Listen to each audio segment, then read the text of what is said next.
Welcome to LOA Today. I'm Walt here with Louis D'Souza. Today is Monday, February the 10th, 2020. It's 4 p.m. New York time, and wherever you are in the world, thank you for joining us for another episode of LOA Today, your daily dose of happy. And I'm happy to be connected at all. Today, I've been basically using this computer to death, Louis, and I almost killed it.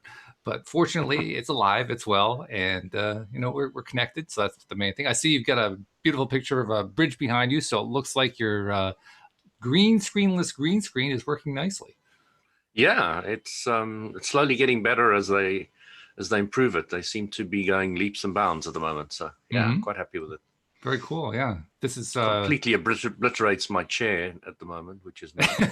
Well, that's not such a bad thing, actually.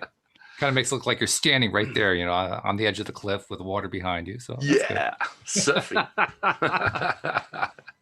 Sup, dude. It does give a new meaning to the word surfing, I will have to say, since you're on a computer, so new way to surf. But I'm surfing the web, surfing the waves. You certainly are. Surfing the LOA.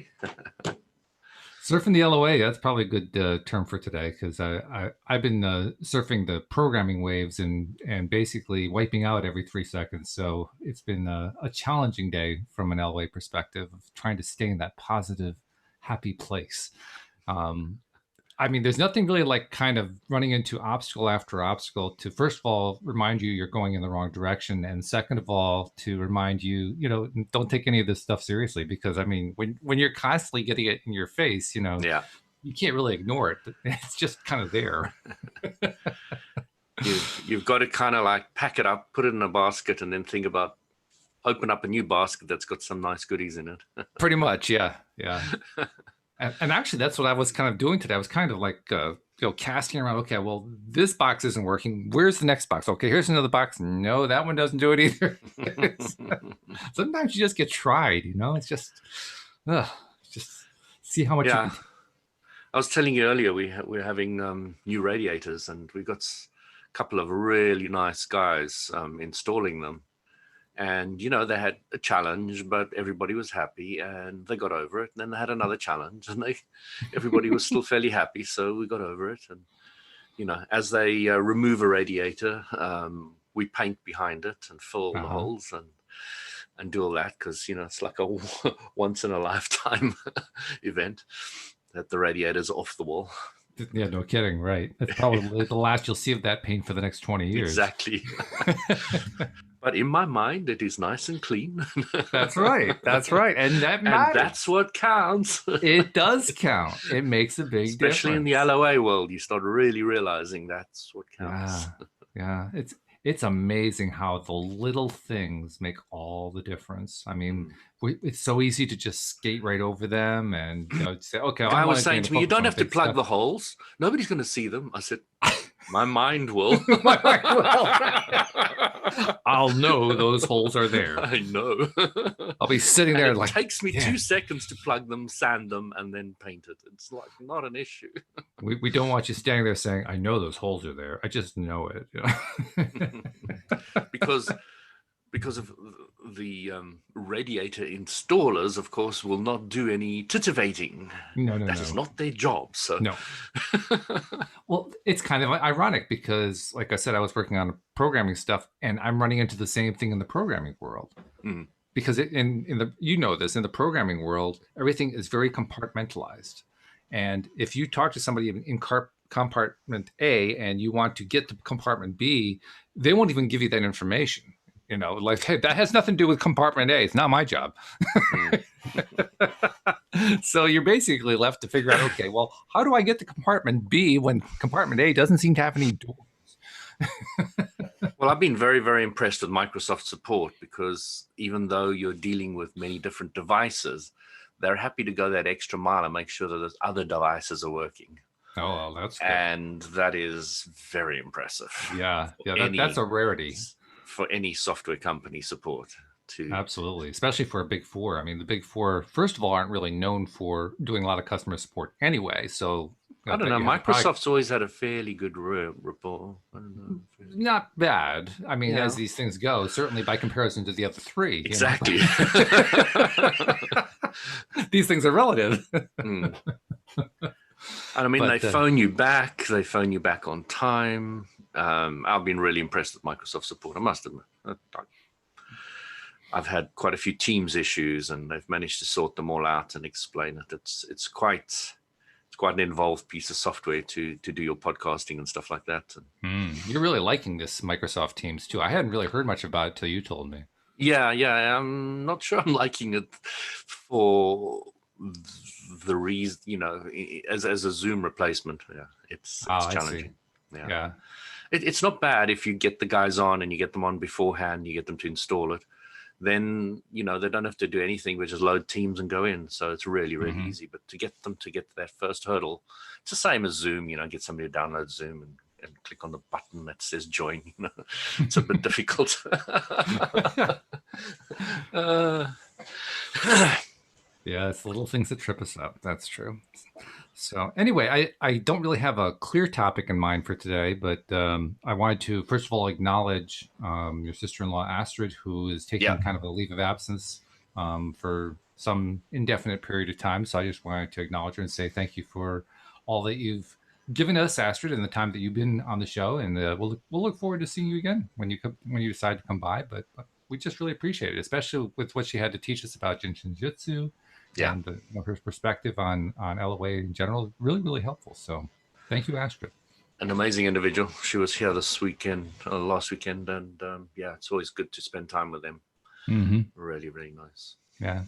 And then the other thing that for lack of a better idea on a topic, I guess, I I was figuring, well, let's go back to some of the things that I've been talking about toward the end of last week with a couple of co-hosts about just stuff going on with Louise and I with what we're trying to do because I don't think I told you this, but when we got back from our Florida vacation, as so often happens when you do a getaway like that, when you come back, all of a sudden you're snapped back into your old mode.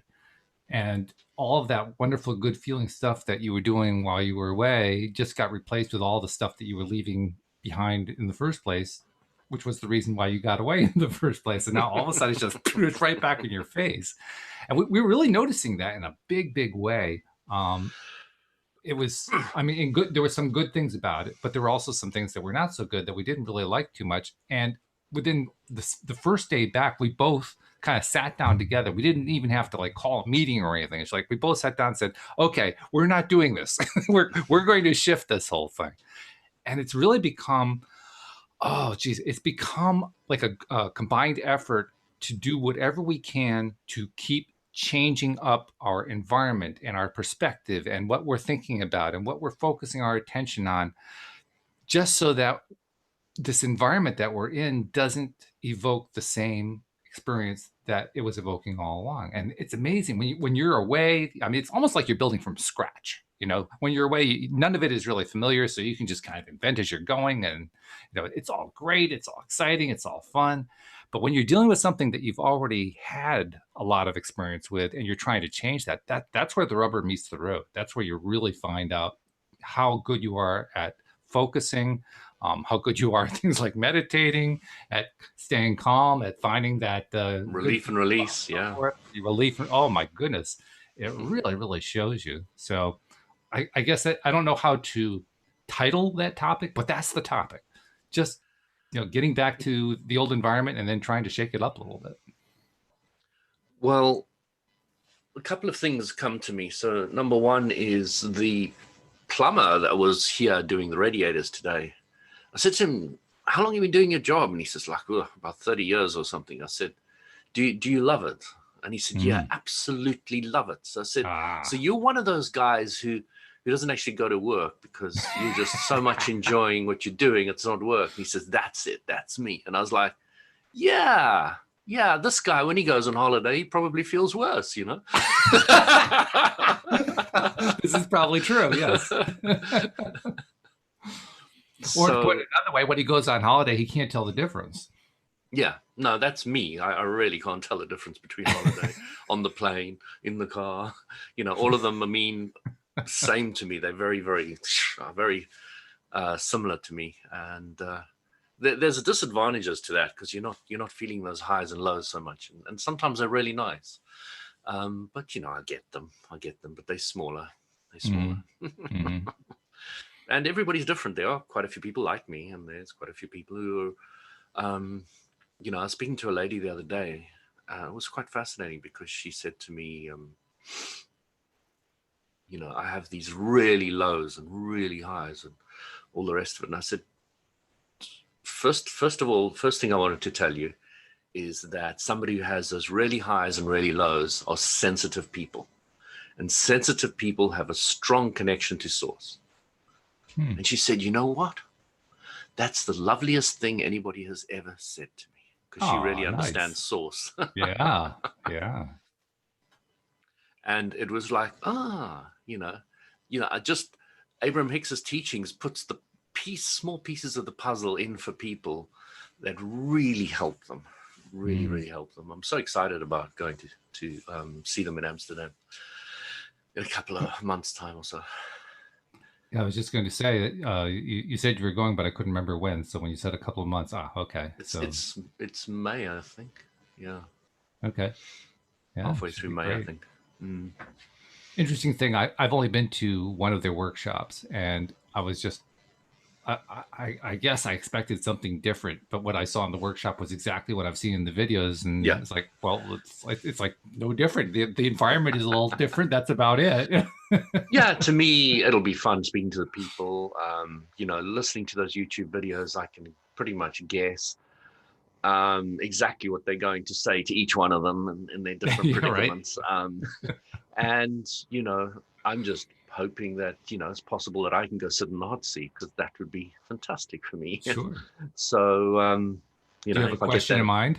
oh, I have loads. Hmm. Okay. What I would say to Abram is something like this. Um, I'm so grateful for everything that you've done for me, because I've been a seeker from the age of 8, consciously, and I've been through many, many different paths and spiritual outlooks, and there's nothing that's been as simple and as clear as what I've learned from you guys. And you've pretty much answered every single question in the physical, Well, in thank this you very much for coming, contrasting you'll say. universe. Yeah. The only questions I really have are to do with the non-physical. Ah. And there's many things I'd like to know, because they say that, and that's something we brought up before, that the purpose for being is to play with the contrast so you can expand source as a whole. Hmm. And I'd like to know what Louis and his source component together in this lifetime has done specifically to expand source. Oh, well, I mean, you talk about how Abraham, you can kind of imagine what Abraham's going to say. I don't know exactly what they'll say, but the first thought that comes to my mind is they'll say, well, everything that you've done, it's all been a contributing factor toward the general expansion, because I would literally say to every them, moment you have every that doesn't thought. really feel clear to me. Can you elaborate a little bit more? Every thought that you have is a creative entity if you hold on to it But for when I a look at my minimum. thoughts, Abram, I get the feeling that I'm just regurgitating a lot of other people's stuff. I'm teaching your stuff all the time. What is new? What is new? What have I done that is new? So I, those are the kind of conversations. And then I'll say something like, there's about 200 of you non-physical entities speaking through Esther. How do you not have some conflict when you talk? I wondered about that too. How does it all work? I really want to understand the non-physical part of myself. It's right. It's really I key. kind of imagine this non-physical microphone with a line of entities behind it. Yes. Yeah, it's really difficult to comprehend that, and I think that's why they avoid it endlessly, is because Probably. your contrasting mind is just not sufficient to grasp the entirety of the non-physical. So yeah. Well, if we're to believe what some psychic mediums and psychics will tell us, if uh, we're in a room like that with a group of people, large or small, there's also a group of guides and spiritual support entities, non-physical entities there, to the point where the room can get really, really, really crowded. So I just kind of imagine it isn't so much a line; it's just more like this like football huddle. It's like, a scrum where you have all these I entities. don't see that at all. I don't see that at all. I see the perspective of the non-physical being in not in mest, which is matter, energy, space, and time. Therefore, there can be no crowding. But what there is, I don't know, because it's not matter, energy, space, or time. So what is it? Well, I think it is energy. That part I think is actually a You big think it's portion of it. energy? Yeah, I think energy is a And part of how it. do you define energy? Source energy. I mean, Yeah, which energy. is Well, as far as I can go with that is the way I would describe it physically. I can't describe it non-physically, exactly, but exactly. That's but I can't spot on imagine the that. point. But I can't imagine that it's tremendously different. I mean, it's going to be Mm, different in the sense that it's not physical. But to me, I mean, when I think about physical versus energy, I think about subatomic particles. mm, I mean, when a quantum physicist looks at a subatomic particle through whatever means that they're using to look at it, what they see is a whole bunch of empty space. mm, And then if they take a measurement, they can identify where an electron is in that measurement. And that's about it. And the rest of the time, it's just all empty space. So that empty space, as I understand it, is energy. And that's the way I conceive of source energies. It's this energy that just fills everything. Um, I also conceive of matter as being compressed energy, really, really highly compressed energy. And if that's the case, then the physical world is part of the non-physical world, because the non-physical mm. world in this theory is pure energy. So the physical world is just little compressed bits in this field of non-physical. Yeah, So it's so a really it's fairly all in the similar same way place. that I look at it. Yeah, yeah. Yeah. But there's aspects to this whole non-physical part of Louis and the co-creation between the two that I'm still missing bits and pieces of that puzzle. I still want to dig into it a little bit more and more and more with Abram. See, but they've been very unwilling many a time. Times I've listened to them to go into much clarity on all that. So I don't know. I don't know how far I'll get with any of it. Have you read any of the stuff about Seth? Because Seth, of course, was Yeah, the precursor. non-physical entity precursor, right, to Abraham. And the writings of Seth will, first of all, blow your mind, and second of all, you'll spend a lot of time figuring out what the heck did they just say. And what I get from it anyway, is I get a sense of tremendous levels of like layers of onion, that kind of thing. Just Mm. huge numbers of layers, gigantic numbers of layers, measured in super godzillions.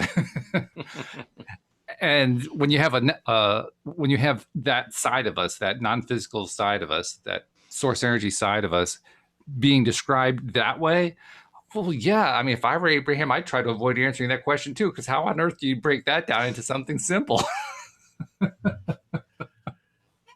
Yeah. So it's the kind of question I've just asked you. What is energy? So you've got source energy or source power or source force or source something.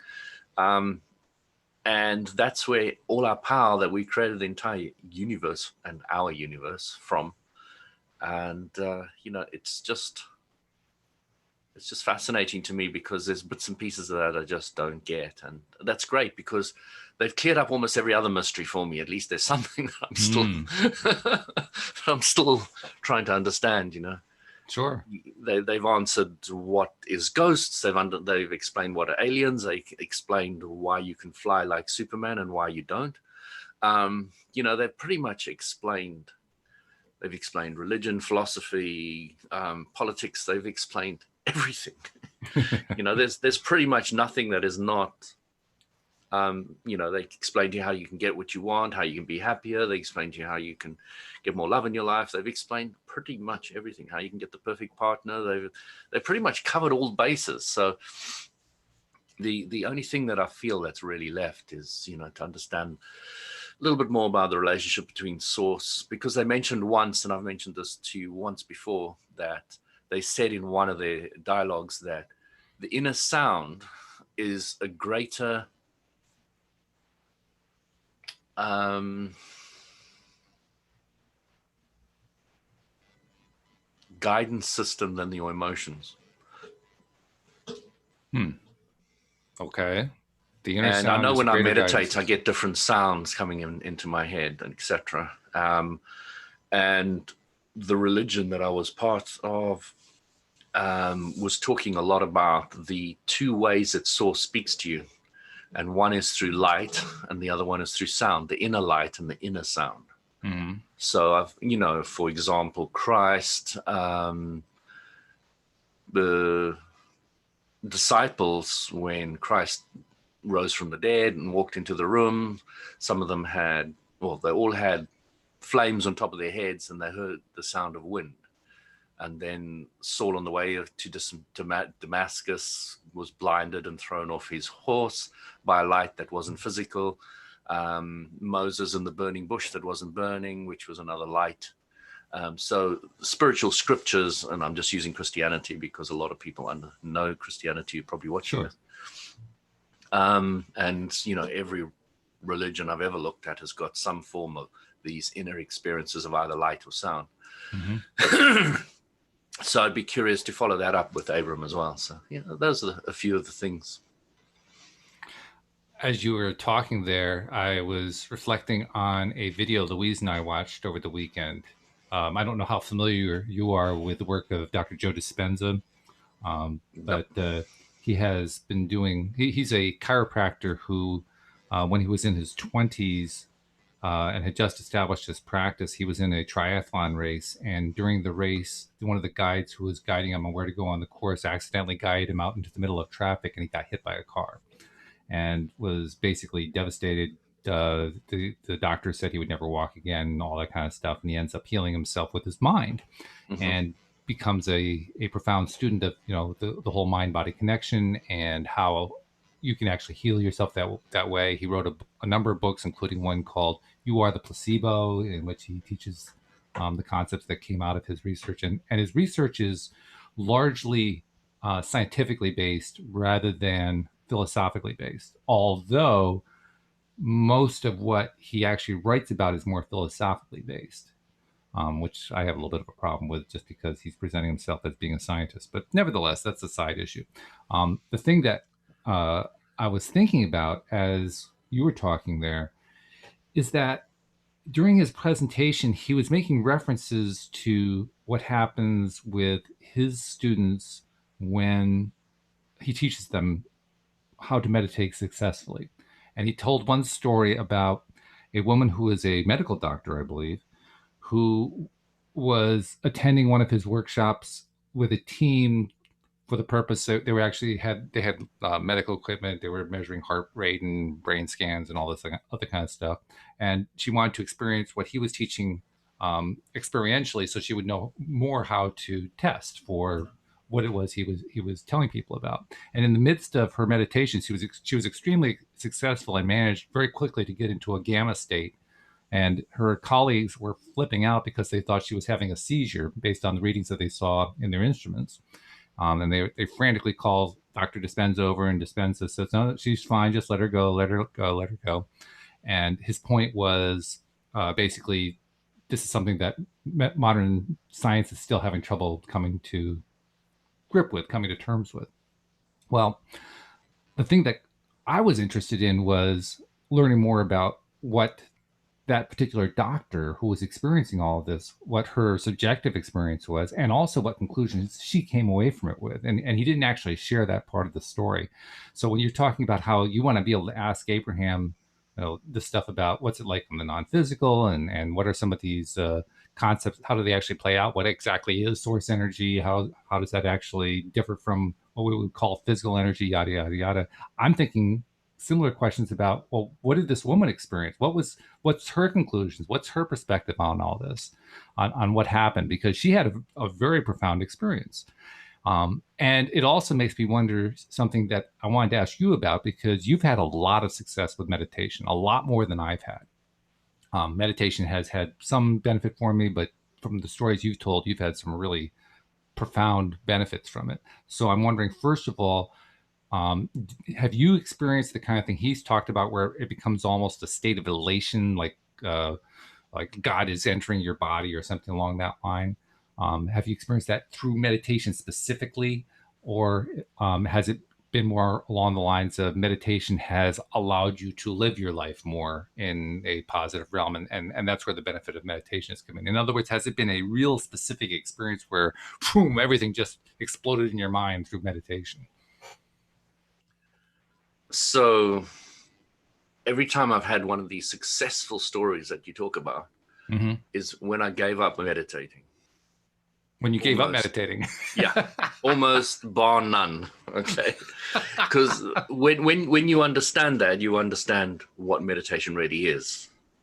It's relief and release. And when you give up, you're releasing and relief. You're getting No, that's a relief. good point. Yeah. No. So trying to meditate is absolutely impossible. It'll never work. That's an interesting And concept. people have really got to get that. You got to get that. If you don't get it, you can. I remember this guy, lovely guy, very spiritual. And he meditated for 5 hours every day. Whoa. And he was slowly getting more angry and frustrated by the year. Until he gave it up, and then he became a much happier, nicer person. I give him credit for the persistence, if nothing else. But for many, many years, he did this. He was part of the Satsangi Sai Baba group, which is a spiritual path with a living master in India, who also teach the light and sound. So that was why I understood that path quite well. It's because I looked at any path that would be teaching the inner light and the inner sound. They were extremely important to whatever I followed, wherever I went, because I perceived on some level some great truth in it. And yes, I have definitely experienced many light and sound experiences, which are what I would call source experiences in my new language, my LOA language. Mm-hmm. So, it's quite beautiful, that kind of experience.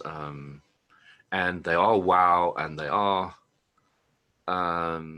not always filled with great feelings of love and joy. No. Even in one of the first things I wanted to point out about these kind of experiences, when I've very consciously done them, I've been very consciously aware of a raising of vibrational feeling.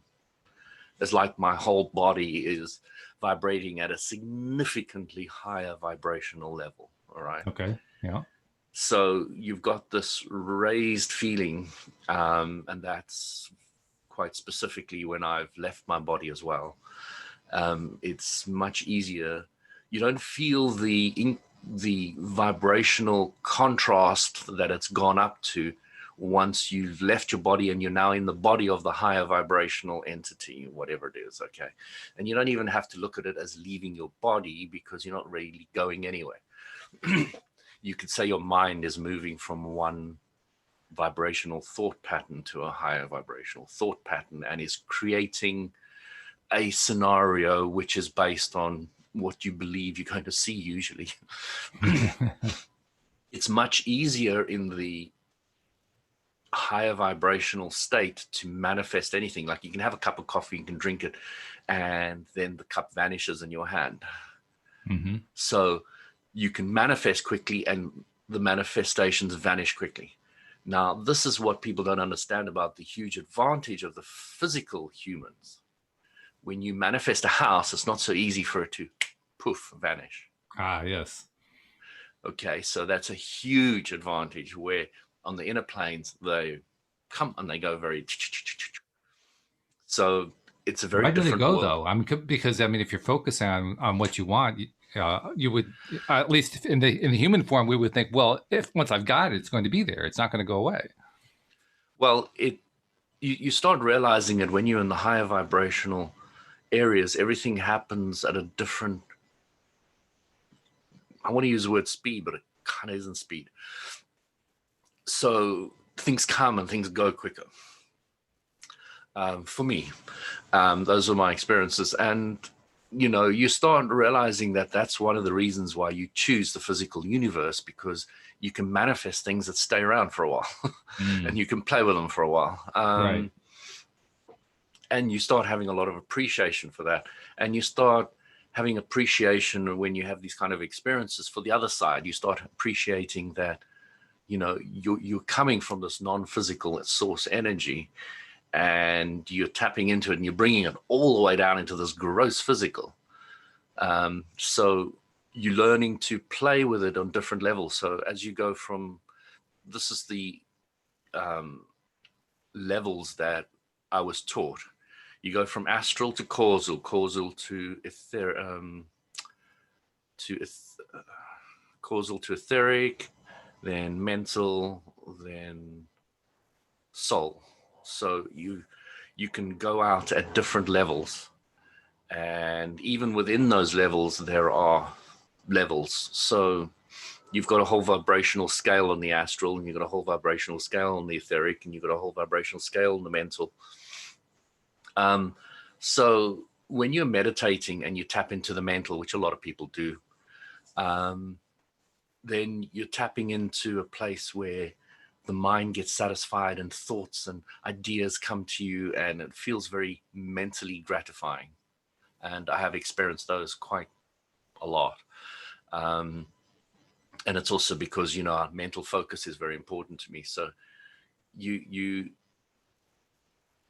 it all boils down to, when I think about it now, what's the use of all these experiences that I've had?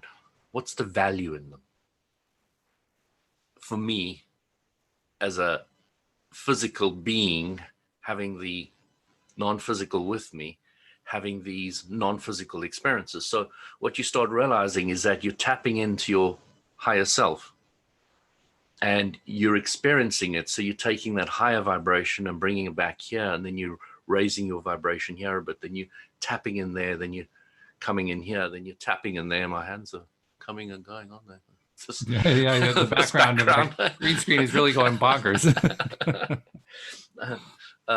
So yeah, I can't use my hands to depict it very well. Bless you. My goodness. I couldn't get to the mute in time. I was sneezing. That's all right. No problem. I know how that feels. There's since the radiators have come off the walls, a lot of dust in the house. Yes. Oh dear. So now, Dr. Dispenza also talks about getting into that place that you've been describing, because in his theory, that's where people are able to heal themselves of dread diseases, and that's what his whole purpose is, to help them get healthier. Is that something that you found also to be true, or do you agree or disagree, or think he's on the wrong track? well, when you do Jinshin, for example, you relief and release gives you the higher vibration. When you have the higher vibration, you're tapping into source energy better, then it flows into your body and can heal different areas. I completely agree with all that. Okay. And there's different methods of doing it. You can do it through meditation, which I've avoided that word for many years, and I replaced it with contemplation. I prefer the word contemplation by far. It seems much lighter and easier. Is there a difference in the technique, for lack of a better term? Well, before Abraham Hicks, I never understood what meditation was. Okay. So Abraham Hicks says, you're like a cork that is pushed under the water, and you've got these problems and all the rest of it, but you've got this force pushing down this cork, and all you have to do is take away that force that's pushing down the cork, and the cork of its own volition will rise to the surface. And the way you get that cork with meditation to rise to the surface is by not thinking. If you pause your thinking, then there's no resistance. And the cork of its own volition will start rising to the surface, simply because you're not thinking of anything. And that was the first time I understood what meditation really was. Meditation is slowing down the thinking so that the cork can rise, so that you can get to that harmonious place where source energy can flow through into the physical quickly and easily. So is it slowing down the thinking, or is it stopping the thinking? In the beginning, it's slowing down, and when you get proficient, it is stopping for short periods of time. How short? Abram keeps on saying that even a second of flatlining of no thinking is of immense value, and never underestimate how much value even short periods of time is of can really help. So, and I've come to really understand that and appreciate that. So the first thing I do with my meditation is not think of it as meditation. I know that if I try to do anything like I used to think meditation was, it's going to fail. I tried relief and release, which I use Jinshin Jitsu. I relax the mind and ease it and just let it float and roll. I get it into a, when the car's in neutral and it just goes round and round, but it's not moving the car anyway. Right. So I get my mind into that kind of state where even if I put my foot on the accelerator, it's just going to spin. It's going to go absolutely nowhere. And I find bubbling water is incredibly useful for that. Or even visualizing bubbling water. Okay. It just stills the mind. And I literally, I can't think if I'm staring over a pot on the stove, my mind just goes loopy. It just spins. Wow. And I just, sometimes I like, oh my God, he's standing here for 20 minutes. What's happened? And it's just gone by in a flash. So your mind doesn't actually stop. What's happened is it's kind of disconnected. It's out of gear, so to speak. Yeah, I've never been successful in trying to stop the mind, and I've given up the idea of even trying. It's never been something that I've tried to do.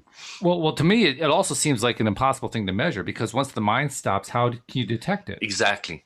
How do you quantify it after that? It's practically impossible. So it is, in my mind, it's kind of like a suspended animation. It's kind of like a no place.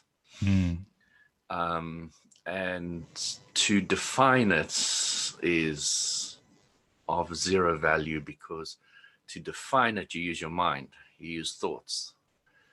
And that just, it's not where you want to be. You want to be no thoughts, not thoughts. So the whole thing falls apart. So,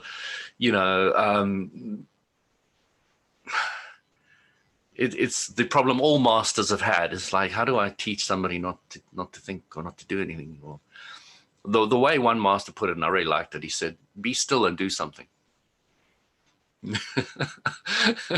My mind just boggled. I know. Exactly. And when you understand that's what the Buddhists used to do with their koans, they used to say, give you impossible riddles to try to solve. Because they're impossible, that is why they're of a value. Because the mind can't answer the question. So I'm reminded of a scene from the original Star Trek series.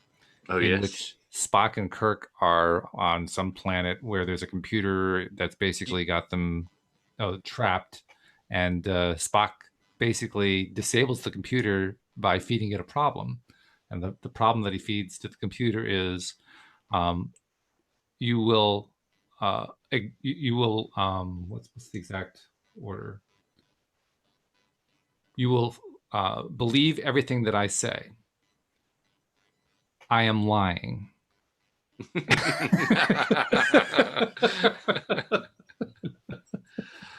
Does not compute.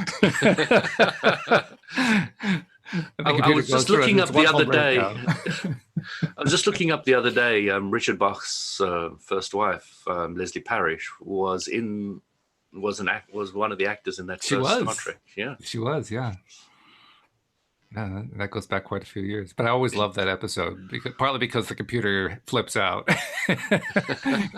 Partly because Spock, with his usual flair, raises his eyebrow and says, "Fascinating."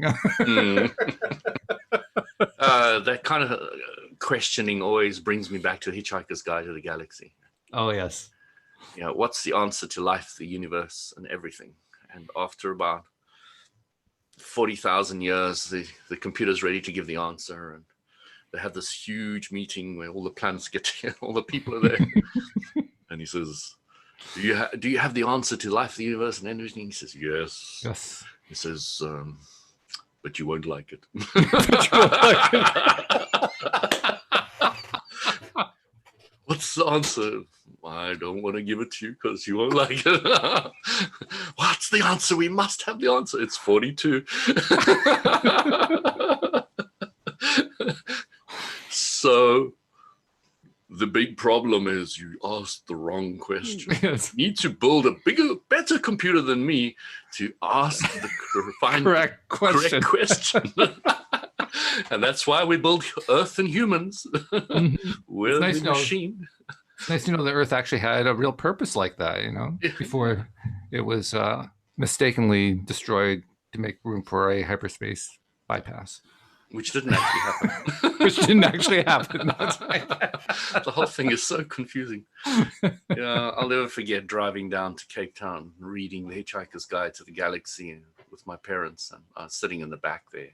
I was absolutely hosing myself. I was on the floor with laughter. And they said to me, what's so funny this time? The Vogan construction fleet hung in there like a brick wouldn't. And they're like, what? Would you like me but now? I just put a bagel fish in my ear. I understand every language in the galaxy. You know, it's the best rubbish I ever read. Absolutely. So I have to ask you a question now, because there's a connection here. I don't know if you've noticed it, but there's a connection to what we were talking about before. Before, we were talking about asking impossible questions in order to basically get into that no thoughts space. So question is, when you were reading The Hitchhiker's Guide to the Galaxy, did you get into the no thought space? No, I suppose I did, because I was laughing so much and I got a lot of relief and release. And, you know, I was a very serious person, and I believed that life and understanding it was very, very, very important to me. And here was somebody making light of it all. Oh, yeah. In a big way. In such a great way that I just absolutely saw exactly what he was saying. You know, I was like, it was just so cool for me. That was the best book I probably ever read in that time frame, that I was so serious about life. I mean, I had a beard. People said I looked like JC. And I was in all these spiritual paths and books. And then you read one book. And then I read The Hitchhiker's Guide to the Galaxy, and I just laughed myself silly. It's very good to have those kind of things, especially for intense people like me who, you know, really wants to understand a subject, and then somebody just breaks it down with so much humor. You know, if I watched a comedian, I wouldn't get it. You know, it's not appropriate to my subject.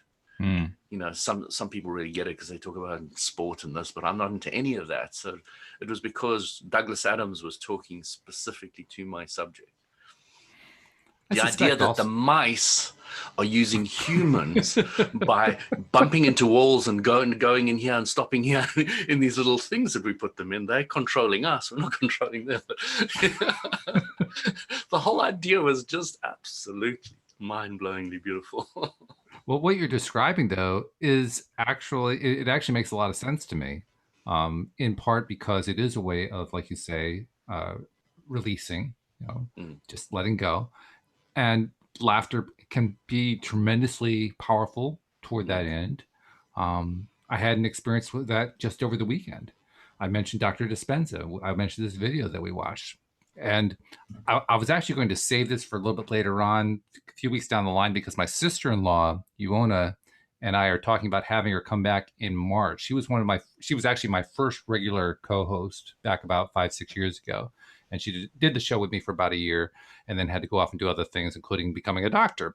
Well, she's now got her doctorate, and she's going to come back, and we're going to talk about Dispenza. So I was going to save all of this little story for that, but I'll use it here because I think it's appropriate to what we're talking about.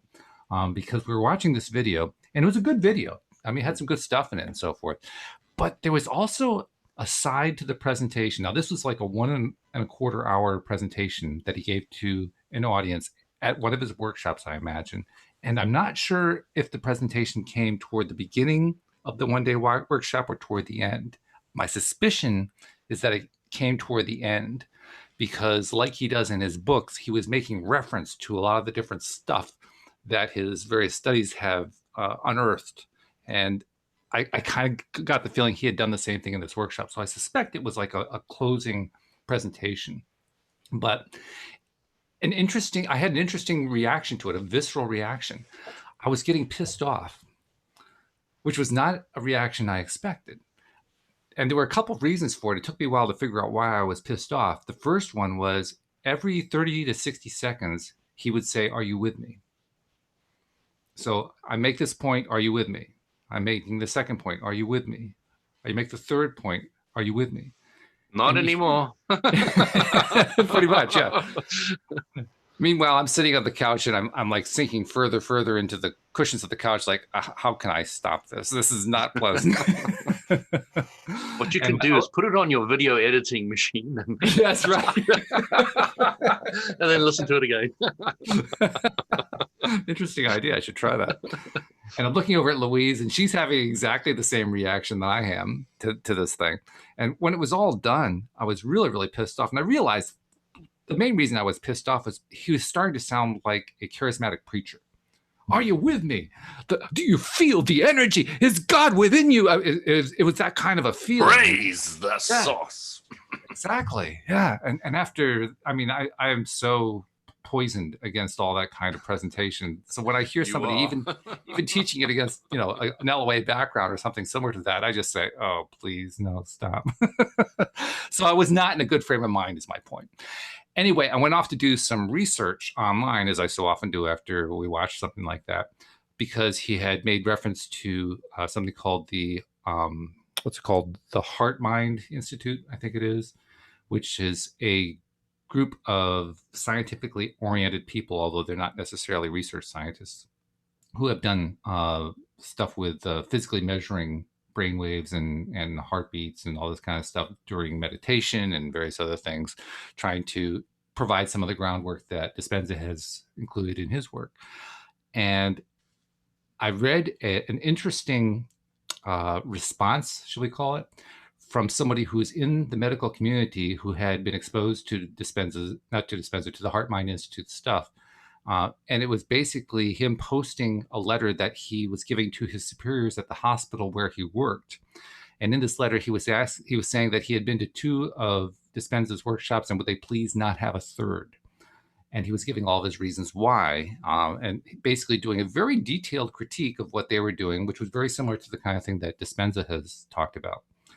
And in this critique, he was very fair about it, actually. He said, "Well, here's the part that's good science. Here's the part that I consider to be bogus." And I could tell he would not have bought into anything that we tend to believe in at all. So he was kind of leaning toward that being the bogus part and so forth. So I could understand that. That's fine. And then he finished his article, and there's comments underneath. And in one section of the comments, it started to get brilliant, because he said, "You're reading this stuff." Well, actually, his commenter said, "As I'm reading your article, I'm thinking," and the next thing that happens is he stands up and says, "Expecto Patronum." And after I read that, in the context of having just gotten away from watching that video, I fell apart with laughter. It was way over the top funny to me because of the position I'd been in before. I was in that, very rigid, angry, resentful, pissed off position. I read that and it just exploded all of that. It was a huge release. It was just a dynamic release of all that pent up energy. And so when you talked earlier about that kind of release from that high vibrational state, I'm wondering, is that what it feels like? Does it feel like this huge shift from this really uncomfortable place to this really, really comfortable place? Yeah, not necessarily comfortable. Comfortable is probably the wrong word. And the reason why I say not feel comfortable better is in my experience, the contrast sometimes is quite scary. Mm-hmm. Going from the lower vibration to suddenly vibrating this really high one, you can feel a fair amount of fear until you become comfortable with it. And that was my experience. And I know a lot of people who have practiced out-of-body experiences have the initial fear of getting out of the body, etc. Mm. And I fully understand that. But once you're there, yes, then you experience it. So it's a journey, and a journey, even the journey between physical and the more non-physical parts of you have contrast. and you will keep on playing with contrast no matter where you are in all these dimensions, and it's quite fun, scary and different, and wow, yeah. Well, It's difficult. It's difficult to talk about, and everybody who's had these kind of experiences is the same. it also raises a question for me: if meditation, or as you call it, contemplation, is about stilling the mind, is it on a non-physical plane? Is it about stilling the contrast for a moment? It is, because source is beyond contrast. So as soon as you still the contrast, you are now tapping into the power that creates worlds. Mm-hmm. And so it makes me wonder, what is it about stopping the whole thing that empowers it? And you may not know the answer to that, but it's just, that's what occurs to well, me. from Abram's teaching us perspective, it is your resistance that stops anything. And your resistance is not the focusing on what you do want, it's the focusing on what you don't want. So are you saying that slowing and stopping the mind is resisting? So what I'm saying is that stopping the mind is not necessary if you're focused on what you want. What you're looking to do is to stop the mind on focusing on what it doesn't want. And the Abram has said that it is easier to teach man to focus on stilling his mind than to focus more continuously on what he wants. That's really interesting, because I'll tell you, from my perspective, the second one seems much easier to me than the first one. Well, once you start breaking it down, you start realizing that focusing on what you want is a part of a contrast. And when you're playing with a part of a contrast, it will bring up the other side at some stage. Where not having either contrast can't. And that's what I've kind of perceived. It's another question I'd like a little more clarity on from Abram. Another one I may well bring up, but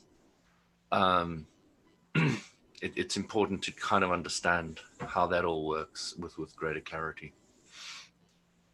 Such as what? What's the next question? Yeah, I mean, how does stilling the mind? Abram? Why would you say stilling the mind is easier than that? And I'd like to see if they come up with the same answer that I've just given you. Because you're playing with that's the only logical thing that has come to me that makes sense to me. So I'd be very curious as to see what they say, because they might say something completely different. So I'd be very interested to hear what they say on that specific question.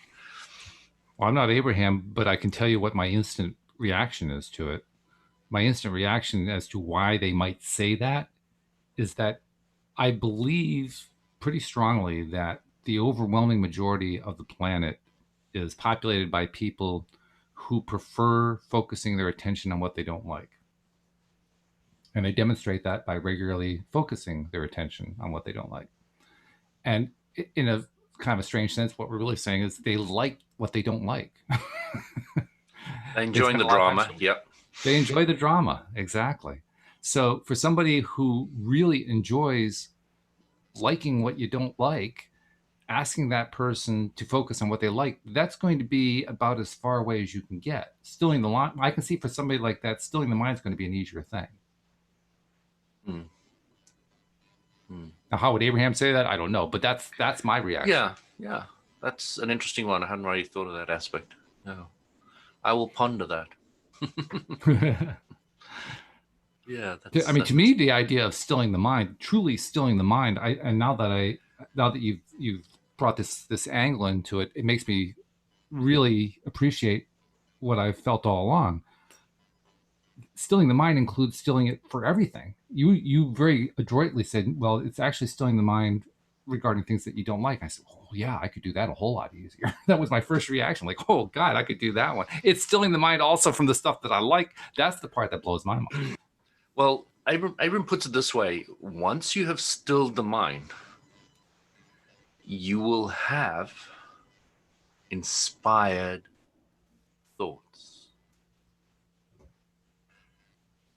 Okay. Now, inspired thoughts are thoughts about what you want and how you can get it from your vortex. Uh-huh. But they are thoughts, and they are thoughts about what you want. Okay. So what Abram is trying to say is that stilling your mind is a way of tapping into that positive aspect of yourself. It's not a goal in itself is to go to nirvana, which a lot of the religions teach, Mm-hmm. and to stay in this blissful non-space at all. No, you came down here to play with the contrast. Yeah. If you want to know if your mission on Earth is complete, if you're alive, it isn't. So what happens is you're now getting to play with the contrast in the most delicious ways where you're actually getting so excited. This is amazing, Walt. It's wow. I can do it. I can do it. I don't know how to do it. I can see the path. I can start seeing it. It just becomes very, very exciting. And you get it on different subjects. You start picking that up on different things, like, oh, this one, and it's the things you have less resistance on generally, etc., etc. But stilling the mind is not the goal in itself. The goal in itself is keeping it quiet enough so that you can listen to source. And that makes a lot more sense to me. If the guru or whoever it was I was first listening to, trying to explain meditation to me, had explained it that way, I would have gotten it. Exactly. Yeah. Exactly. When I heard Abram say, it's like, wow, meditation. I have first time in my entire life I've understood what it means. For me, it would have been, why didn't you say that in the first place? But I go to my health club and they've got yoga and all the yoga and tai chi and etc. They've all got meditation sessions, and all the meditation sessions don't know what they're talking about. They go off on this wafty little idea of what they think meditation is, and I was like, can I have a few seconds of your time, please? But you really get that in those situations, and they are the teachers, so it's difficult to teach a teacher. Yeah, you can teach a teacher, but you can't teach them much. They really have to be open, those teachers. Yeah, even myself, true. I have to keep myself open, that Walt might say something that I can grasp and blow me open and I can expand. Doesn't matter who it is, but I must remain open because I want to continually expand. That is my goal. It is definitely the place to be. Regardless of whether you're talking about expansion, just being in the place of learning from somebody else, I think it's a great place to be. I think it's just a fabulous position to be in. I mean, I've learned, because I'm a teacher, that I'm learning how to teach better. Mm-hmm. Sure. So you're not necessarily learning about your own subject. Right. But you're learning about other subjects. So we're now about an hour into the program. I want to make sure I remind people who are not yet subscribers, this is the kind of good content you get every single time that one of our episodes comes streaming to your device, absolutely free of charge. So make sure you are subscribed. And if you are not and are not sure how to do it, just go to the homepage of our website, loatoday.net. And at the top of the page, you will find instructions, about 1 to 2 clicks. And after that, you will be subscribed in all of our shows as we make them 5 days a week, Monday through Friday, 4 p.m. New York time. Will come streaming to your device. And also check us out on YouTube, because that's where we live stream to. You can watch us live if you're available at the 4 p.m. New York time slot.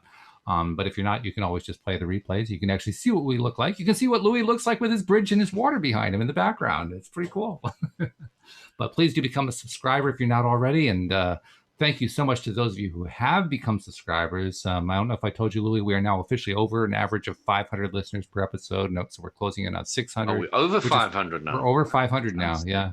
Yeah, and we're just moving right up there. So thank you, all of you who are subscribers. We really appreciate every one of you. And Louis, I appreciate you too. I appreciate your insights. Yeah, likewise. Interesting insights that you bring to the show. So thank you so much for that. Walt, I also wanted to just advertise my course, my LOA. Yeah, please do. My LOA course. We've had the first one, and it's gone fantastically well. It's only three sessions. They last an hour each, and they're always on Sundays. So it's generally a day where a lot of people can join. Sure. And the next one starting on the 16th. So if anybody's keen, please go to ourlifegps.com. And of course, our life GPS are our emotions. So Yes, that's that's why we right. chose that website. So just go to it, ourlifegps.com. Have a look around. We've got people who have reviewed the last one they went on. We've got loads of information of the course, etc. So please feel free to browse it and join or sign up or ask any questions you want. It'll be great. I'd love to hear from you. And say that you heard about it on LOA today, because we want to know that Yeah, our listeners are absolutely. going there, you know? Otherwise, how can we know? Well, yeah, we hope that you went. Other than that, we don't really know until you say. So speak up. Tell Yeah, Louis that you tell me that you came from LOA today, because it's really good to know where your leads came from. Absolutely. So good stuff. Well, thank you very much, Louis. Have a great week. I'll talk Yeah, to you you too, in a Walt. week. And thank Don't you, do Live anything I Shippers. wouldn't. Well, does that cover anything? Nothing. Not really. No restrictions. Thank you, podcast listeners, as well. We'll see you all next time here on LOA Take care, Today. Goodbye, everybody. everybody. Bye.